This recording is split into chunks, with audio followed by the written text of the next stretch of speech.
All right, Elite Sports New York. Corey Aaron here, joined by Vincent Rapisardi and Patrick Brewer. Guys, great to have you on board. Today, we are going to be talking about Aroldis Chapman.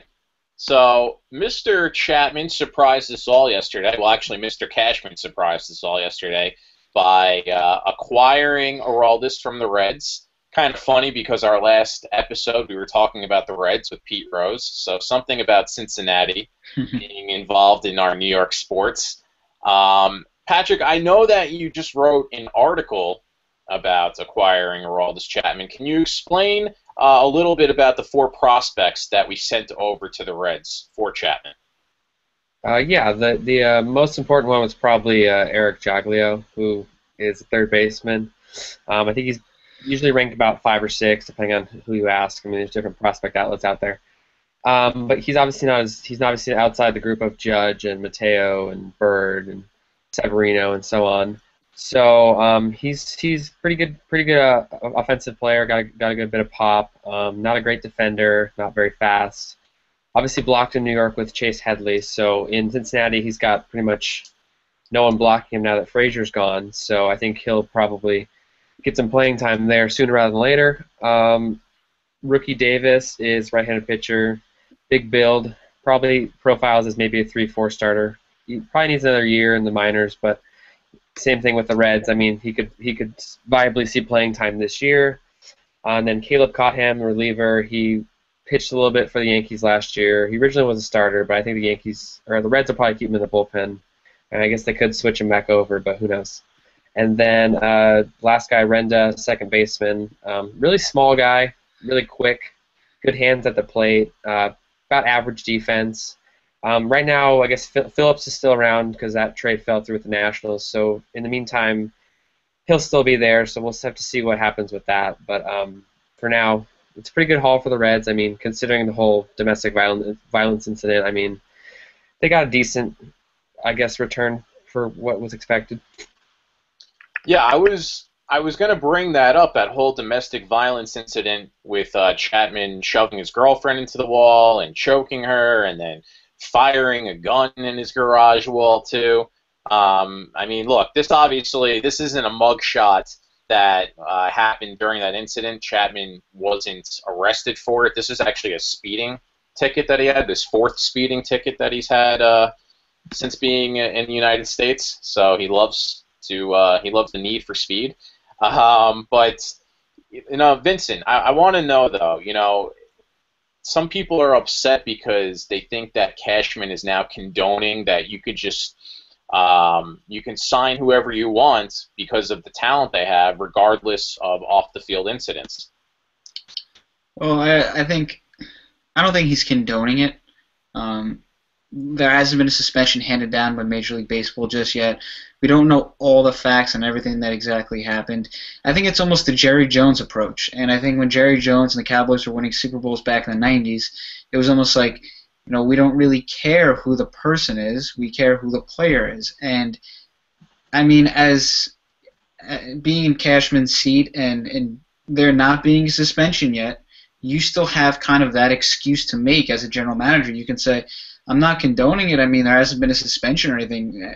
Nothing has really came out complete truth about this incident where he's going to jail or anything along the lines of that. So why not add a guy that has 30-plus saves in the past 4 years, each of the last 4 years? Why not add another player like that to the back end of your bullpen? Do what Kansas City's done. Have another flamethrower from the left side that can get both lefties and righties out, and maybe even contributes to your starting rotation in some way. Possibly even going to like a 6-man rotation. Maybe he doesn't pitch every 5 days. Maybe he pitches every 6 days. Even if he gives you 5 or 6 good innings, and you still have that bullpen of Betances and Miller to lean on.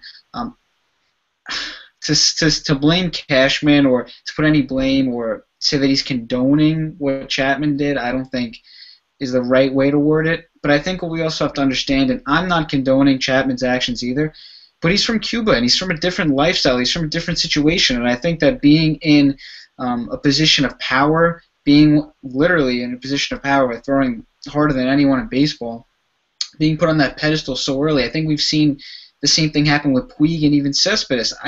These players are having, it seems like a tough time handling the spotlight and just really getting used to American culture. Now, you mentioned, obviously, we all know that Chapman is quite the flamethrower. I mean, this guy, pretty much, I think there's a stat, going into last year's All-Star break, that everybody else in the league threw over 100 miles per hour about 230-something times, and he, at that point in the year, threw over 100 miles per hour 287 times. So I want to go back to that All-Star game inning that he featured in Cincinnati and get your reaction on just how nasty his stuff was. All right, so as you could see, he blew past Mike Moustakas. We didn't show also in the video that he showed he also punched out Brock Holt earlier in the inning, and then he left Mark Teixeira looking like a fool. But the biggest thing, I think, in that All-Star game was looking at all the players' reactions in the dugouts. Any take on that? For me, I think it was pretty evident about how good he is, that he can make All-Stars look pretty much silly, honestly. And the dugout, I guess, pretty funny watching professional athletes basically made to look like, I guess, little leaguers because Chapman has that much talent and that much speed on his pitches. Yeah, I think that it kind of shows the stage of an All-Star game. Obviously, it's not a World Series, but it's still a big stage. And being in Cincinnati, where he plays, there obviously was there was something else. I mean, there had to be a different feeling inside him to really prove and to show people why he's where he's at. And in a big stage with the ballpark packed and with big time expectations on your shoulders. And look, the All-Star game also determines who gets home field in the World Series. So there is some type of importance to that game, and to show that he made hitters look silly, like you said, Pat. All-Star hitters look completely baffled. Is a testament to just how good he can be. His real potential. Yeah, no question. Do you think because Chapman has that aura about him, obviously his background of being from Cuba, that kind of electricity, that sort of unconservativeness about him, will that maybe spike up the Red Sox-Yankee rivalry again? Pat, I want to know your take on that, because something tells me that if Chapman plunks Hanley Ramirez or David Ortiz in a game, things might get dicey in the Bronx or in Fenway. Yeah, I could see that might create a little tension there. Him and David Ortiz would seem like a good matchup, I guess, to see them face off, and potentially, I guess, maybe an altercation if that comes to it, if they throw inside or something like that. But yeah, I think that definitely does take the rivalry to a whole new level. I mean, because he's got a lot of intensity. Obviously, the Red Sox play with a lot of intensity, a lot of history there. I think it definitely could maybe spark something there. Yeah, and I guess, before we wrap this up, Vince, I got to ask you, though. Chapman also has his own ego in some regard. I mean, he came into this league as a closer. He's done maybe one of the best jobs as a closer. Obviously not given all the opportunities because Cincinnati didn't win that many games, really. Do you think that his ego might get in question, given that he probably won't be the closer of this team? It'll still go to Andrew Miller, who was, the Rolaids reliever pitcher of the year award last year. No question. I definitely think that sometimes there could be too many cooks in the kitchen, and there's too many personalities. I do think at the end of the day, I think either Miller or Betances gets traded. Probably Miller more than Betances, just because of team control with Betances and his potential and just his expectations overall. I don't think you'd want to get rid of him this early in his career.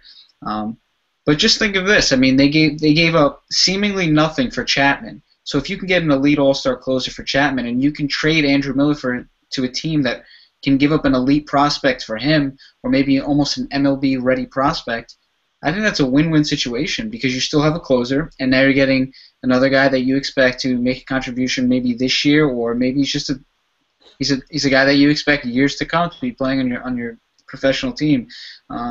So ego-wise, there definitely could be a clash, but I think somehow I just think if throwing those three out there, I don't know how you as a manager can complain, or even as a player. I think they'll find a spot for him to be happy. I think he'll be monitored the correct way. The Yankees are a first-class organization. I do think it'll work out. I really do think that Miller does get traded at some point in the offseason.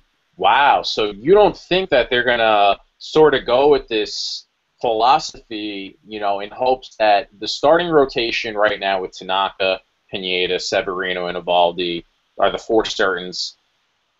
Do they go very deep in games? No, but they have the potential to, but it seems as if they're six-inning guys.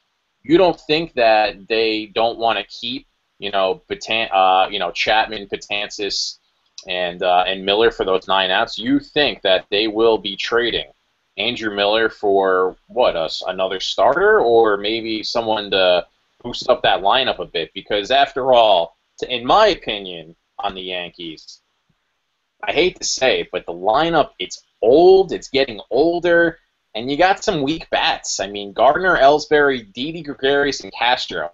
How can you rely on that? To me, I think the Yankees' problem is their offense. They do not generate enough offense. Well, I think I think you have to trust. Sometimes you just have to go into a season, you have to trust certain people to kind of get out of their funk. Look, you still have players like Ellsbury and Teixeira and Gardner, and now you bring in Castro, and hopefully Bird can develop into the player that they expect him to be. Right. Joe McCann can still give you 20 home runs, and Headley give you at least 15 to 20 home runs.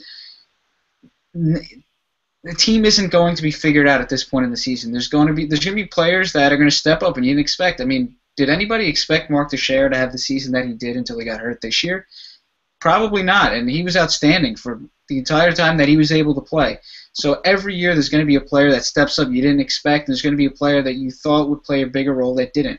And I think it's the same thing with the rotation. Some people are kind of, why did they trade for Chapman when they still have question marks in the rotation? But, if Tanaka stays healthy and Severino, continues on what he did last year, and Pineda, he stays healthy and he doesn't kind of get distracted, yeah, that's a good 3 starters if everyone's doing their part. So I wouldn't worry at this point. I think there's enough there to be a 90-plus win team, no doubt. Pat, Vincent mentioned that he thinks that Andrew Miller will be traded. Do you think that he will be traded this offseason, or are they going to go with that 9-out bullpen at the end of every game? I think that Cashman has intended to keep all 3, but I think that obviously the chances there to trade Miller, and I think that it's something that should be considered because I think they can get some pitching back for Miller. Look at the Ken Giles trade, the Craig Kimbrell trade, even the Chapman trade. All 3 trades returned, I think, 4 or 5 prospects each. So if the Yankees can get somewhat of a similar return for Miller, obviously probably less considering different valuation of Miller compared to Kimbrell and Giles. But if they can get maybe a starting pitcher or 2 that's either in the MLB already or maybe near MLB ready, then I think that'd be a good deal for them to make because that still gives you Betances and Chapman in the 7th and 8th innings. And that gives you a little more depth in your rotation because they have a lot of question marks in that rotation as currently constituted. Interesting. Now, my last question, then we'll wrap it up. Pat, I'm going to go back to you, and then we'll end off with Vincent. You actually, since you're a San Diego Padres fan, you're accustomed to seeing Craig Kimbrell since you mentioned him. Did you like what you saw from him? Obviously now he's going to the Red Sox. Who, in your minds right now, who is the better relief pitcher? Is it Chapman or is it Craig Kimbrell? I'd have to go with Chapman simply because he throws harder. I like that left-handed matchup because it makes it hard on lefties and on righties. Kimbrell can get hit around a little by lefties. I mean, not a lot, obviously, because he's still pretty dominant. But I think overall Chapman has been the more dominant pitcher in recent memory as well, because Kimbrell did struggle a little bit in 2015. But I think it's going to be fun to watch. The New York crowd likes your answer. The New York crowd likes your answer. Vincent, what do you think? Kimbrell or Chapman? I think what Pat said. I think Chapman's ability to get both lefties and righties out, and I think his stuff maybe is just a little bit better, not much. But you can't go wrong with either. I would probably take Chapman though over Kimbrel. Hey, you know what? Google Hangout loves your answers, guys. All right, so you know what? The Yankees are in line for possibly one of the best electrifying bullpens we've never seen before. So we look forward to it, guys. We'll maybe get into Chip Kelly tomorrow. So Elite Sports New York crowd audience, stay tuned for that. And guys, see you guys. All right, see you guys. Have a good one.